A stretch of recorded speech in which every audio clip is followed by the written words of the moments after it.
early 2024, I was invited for an interview about ship-to-ship fuel bunkering by the local radio station RTHK.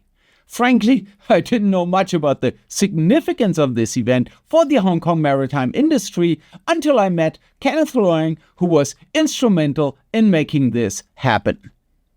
Kenneth is a poly-U engineering graduate with a PhD from Imperial College London. Around 1 year ago, he retired from his post at the Hong Kong government.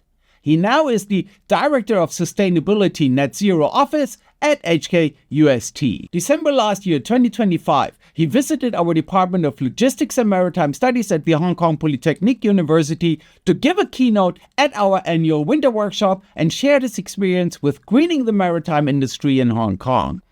I recorded his talk for you. If you are interested in understanding how policymakers manage the greening of maritime transport, I promise you can learn a lot from his sharing. Why Hong Kong? How Hong Kong start thinking about green fuel bunkering? We used to be the number 4 bunkering port in the world, the most popular bunkering port. So we make a lot of money. So we have a lot of finances trading relating to fuel bunkering. And this is also an area that we want to preserve. How can we preserve our business for the future? Because we know that we are moving away from conventional diesel to something else. So what are those something else? What kind of fuel we could focus in future for Hong Kong at least. We may not be handle anything. So that's why right after the COVID, when the borders open, I make a number of journeys, visiting different cities, different countries. One particular journey was in March 2023. We were invited by the power company, the China Light Power, which is one of the local power company, to visit Singapore. The reason why we visited it because if you look at this boat or this jetty here. In 2023, we just completed this FSRU, which is FSRU referred to the floating storage and regasification unit. This is basically a LNG receiving stations on sea. It is not a land-based structure. It's a sea-based structure. The Hong Kong government allowed the 2 power companies to build this structure so that to secure their gas supply for power generation. I just shared earlier on. Right now, Hong Kong's power generations use something like 50% for our power generation relying on LNG. So we need to secure the gas supply. And also, by doing so, the power company can purchase LNG from different sellers. Previously, they only rely on the Chinese petroleum company. But now they have their own receiving station. They can buy gas from whoever selling with the cheapest price.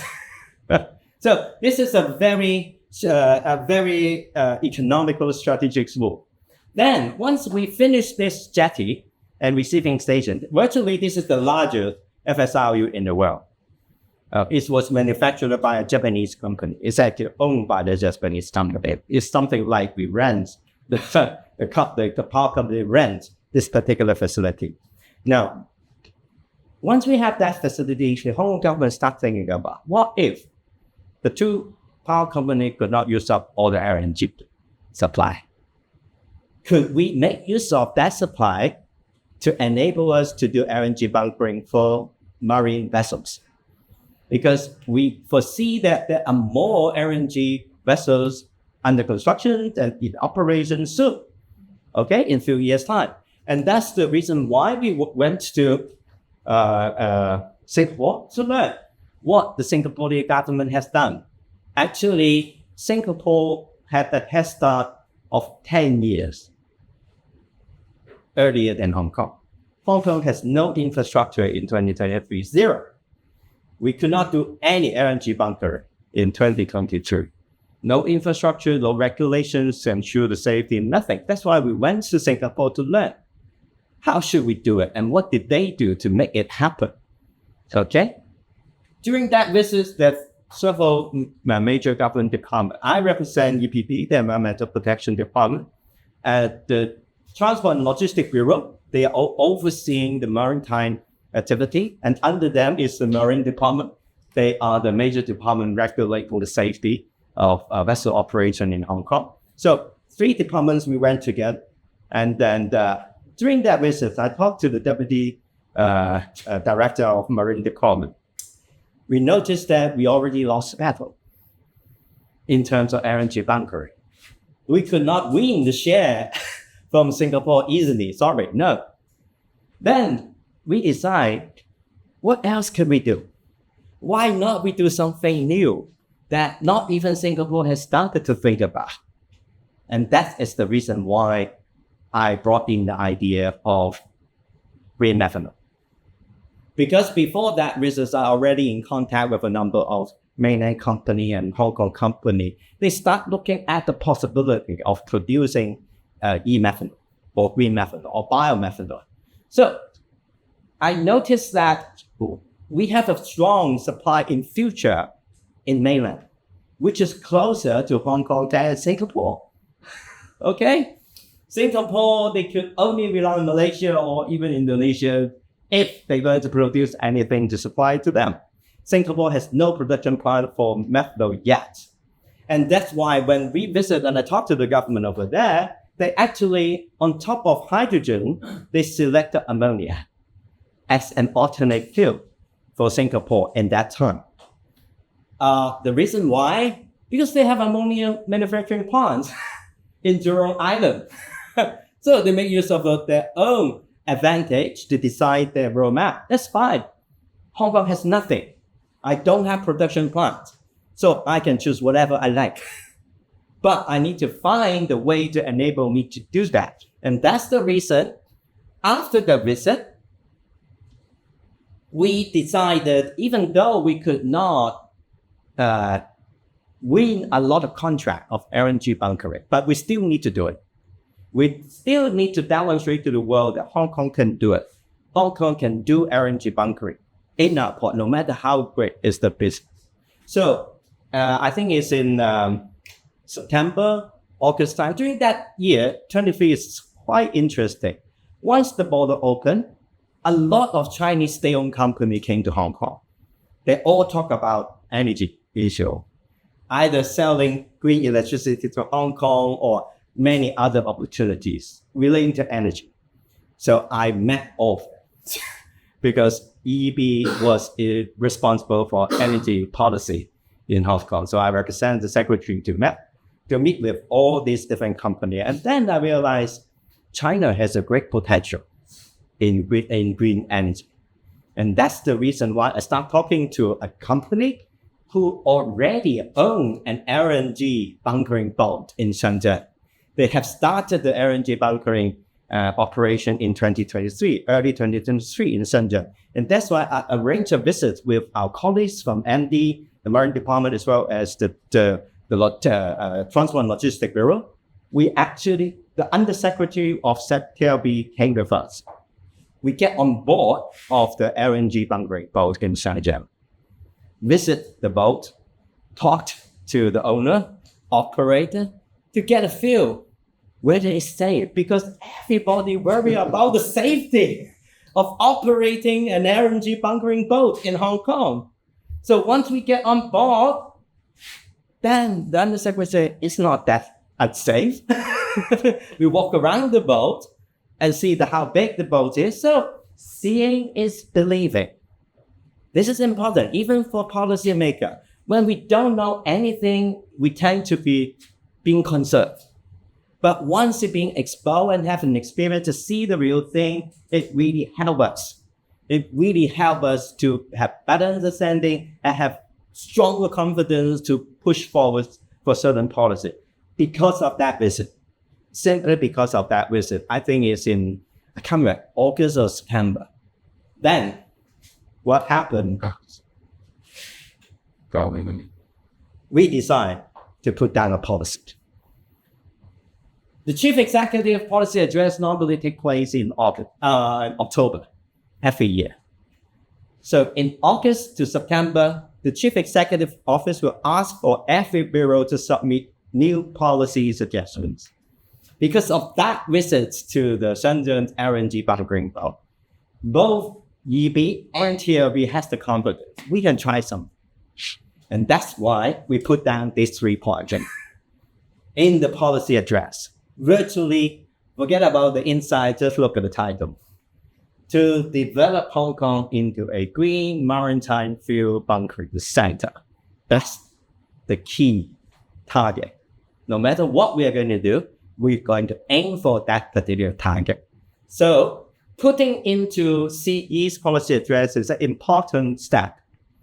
Once it's in the policy address, that's means all bureaus and departments has to coordinate and work together to make this happen. And you think about it. I had a visit to Singapore in March. We had a visit to Shenzhen, probably, I can't remember, July, August, something like that. March this year. 23. Okay. 20, all happened in 23. In 23 March, we visit Singapore. In 23 July, August, something, we went to visit Shenzhen. Then in September, we put down this statement and announced it in October. It is 7 months. From nothing to something. That actually started the whole greenfield bunkering event. Many events happens afterwards. So Maritime Department start thinking about because they have to update their legislations. Because it's funny, in that time, when we look at the regulations of the maritime safety, they allow bunkering business in Hong Kong because as I shared before, we have been doing well in doing diesel bunkering, right? But interesting enough, the law only allow you to bunkering for diesel. They wrote diesel in the law. That means if I want to do hydrogen, no. In the law, you're not allowed it. If I want to do methanol, no. It's not in the law. The law say only diesel. And that's why MD has to amend the law.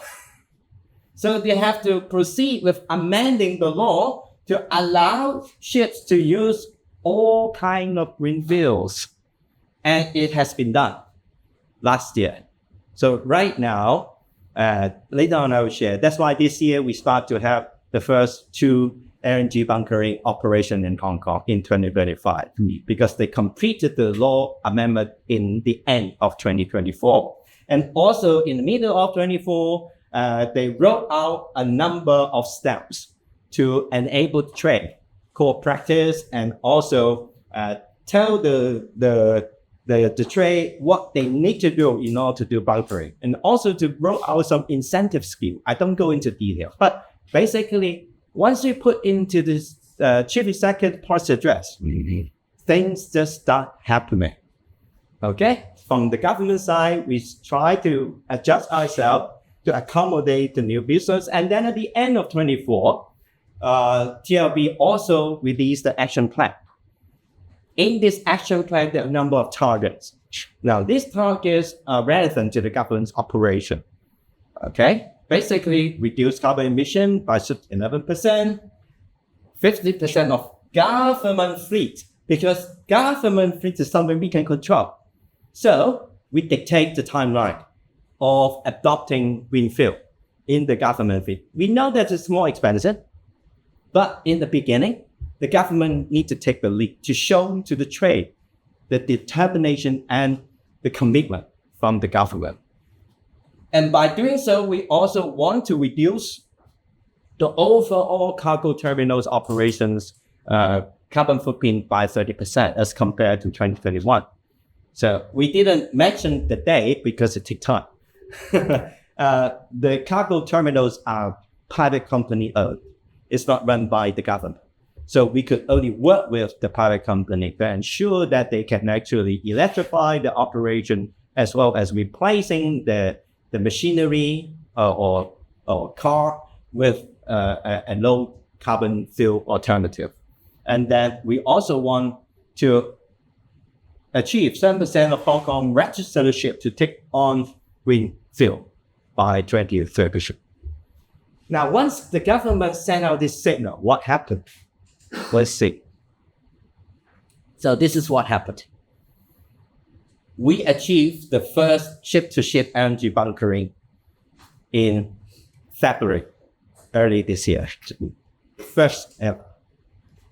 This is the company that I talk about. This is Kunlun Energy Company Limited, which is, they own the LNG bunkering boat in Shenzhen that we actually visit. So I have been talking to them for over a year. What needs to be done in order to get permission to do LNG bunkering in Hong Kong? In fact, we have to do a number of safety assessment to ensure the whole operation will be acceptable from the safety point of view. For example, risk assessment, the shipping line design assessment. These are the two major assessments need to be done and then submit the report to the Maritime Department for getting the permissions. And we actually hit a deadlock just because of doing these two assessments. Because initially, even the legislative council, a few council members actually started a task force on looking at this kind of greenfield bunkering operation. They rallied the trade together, a number of legislative council members, together with the government officials. We sit together to talk about all these different activities need to be done. Then the first question came up is, who paid? Who paid for conducting this exercise? Who paid for this risk assessment? Because it costs money. Someone need to pay. So the government says it should not be us. Because you're going to make business, then business say, wow, it's expensive.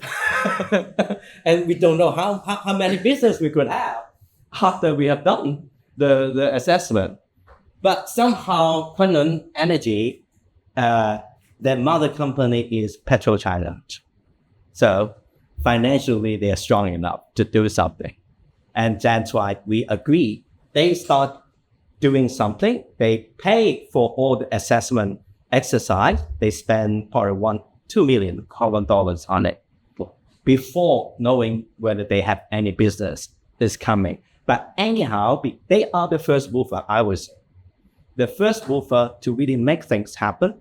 And also the government tried to facilitate this kind of activity. And eventually, they made the first ship-to-ship bunkering in Hong Kong. But if you look at it, it's still out in the sea. Because that time, the Hong Kong government is still worried. Can I actually be able to do the ship-to-ship bunkering at Kwai Chung Terminal?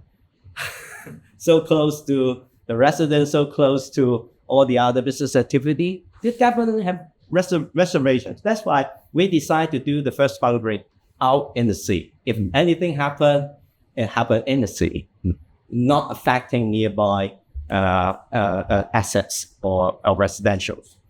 However, after this particular ship-to-ship exercise, the undersecretary actually went on to the boat again and say after that, it should not be too difficult for us to do it at the Kwai Chung terminal, right? Because of that, the second ship-to-ship operations happen at Kwai Chung terminal. This is the bunkering boat. This is actually doing the bunkering during they are loading and offloading the cargo at the terminal. And it was done in June. From February to June, just only 4 months, the government made the decision, green light, to go ahead to do it at the terminal. In fact, I have the confidence of doing it at the terminal because in 2024, I visited Norway. I visited Norway to observe how they do ship-to-ship bunkering for a cruise vessel with a lot of guests and visitors on. Actually, when the people are loading to the boat, they are doing the ship-to-ship bunkering next to it. And they told me, well, we do it every day. What's the point of risk? They have virtually zero accidents. Before, so seeing is believing. And I personally went to see it, and that's why I have the confidence and actually brought in some of the Marine Department's colleagues. we went together. That's why they didn't have that worry afterward. And that's why we can conduct the second marine ship-to-ship LNG. Basically, this exercise want to demonstrate to the world Hong Kong can do it. We have the legislation, we have all kind of facility already ready to do it if your boat need LNG.